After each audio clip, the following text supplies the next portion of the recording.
drug addiction, the intention behind it is dead on the money. The intention behind it is connection. And I think that I was just trying to connect.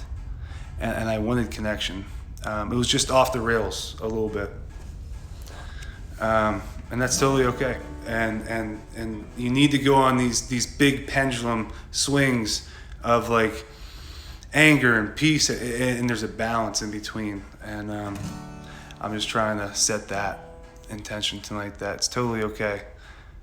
You're exactly where you need to be, and there's not a grain of sand out of place. So I'm gonna try and play a slower song.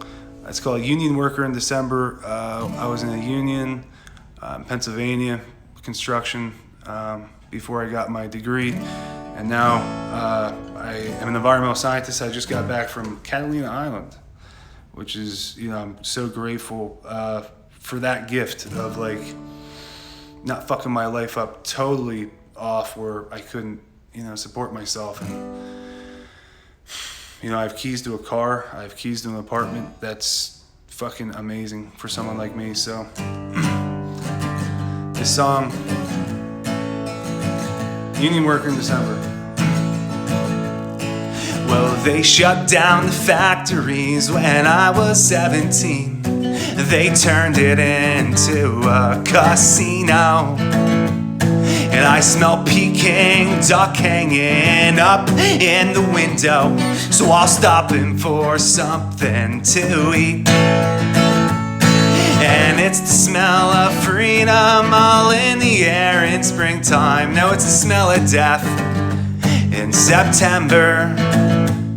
And the union workers think of them good old days, but the young ones just can't seem to remember. And I had a friend write to me and said that he had cried when he heard the song about my brother. And I wonder if I never wrote a fucking song, I'd be a union worker in December. When the pain is high and the weather too cold, I would have sold a dream for some gold. And I'd say, kid, just move along. You can live for what you want to, or die doing the things that you don't. Well, there's a story being told, and every story being told, you gotta hear what people are saying to hear what people are saying. Cause if you say that you're gonna make it one day, man, I swear they'll just kill your fucking dream. Oh, oh. Da da da da da. Da da da da. Da da da. Da da da da da. Da da. Well, they shut down the factory when I was 17. Man, they turned it into a casino. And I smell Peking duck hanging up in the window. So I'll stop in for something to eat.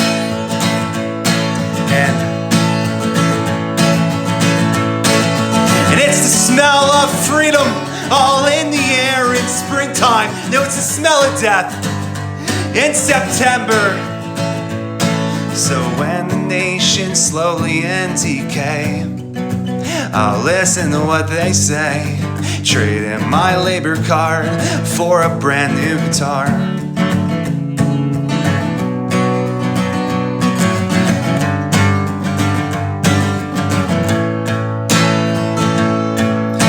So when the nation's slowly in decay, I'll listen to what they say, trading my labor card for a brand new guitar.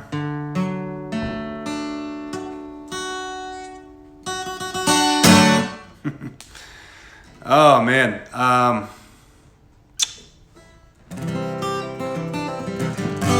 Oh, speaking of, I have keys to a car. Fuck.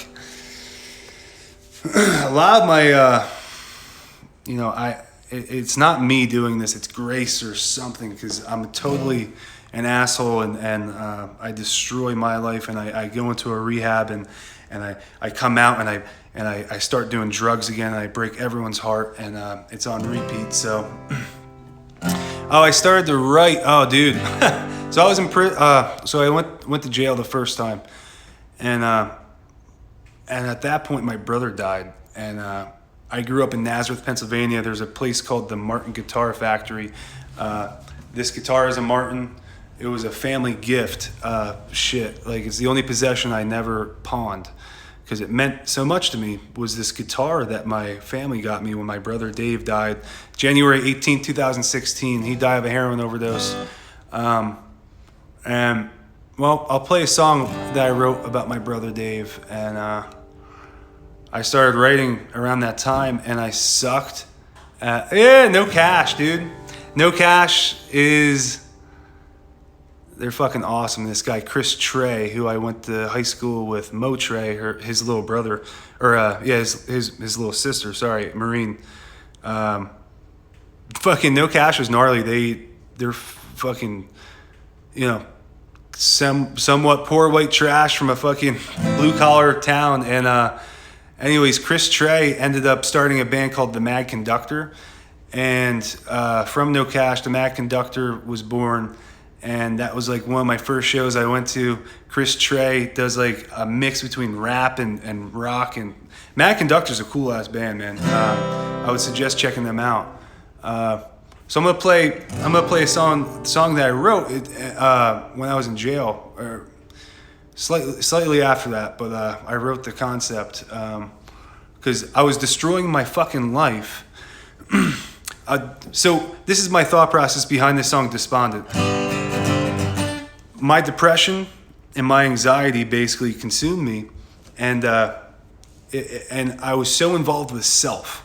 I didn't know this at the time, but depression, I was really just focusing on me, and it was like internal, and I was just self-obsessed, and how my brother died and how that affects me, and instead of looking at a bigger picture and going out and helping someone. That's the last thing a depressed person wants to hear, but that sometimes, for me anyways, that was the solution, was to actually go and help someone, get my mind off me.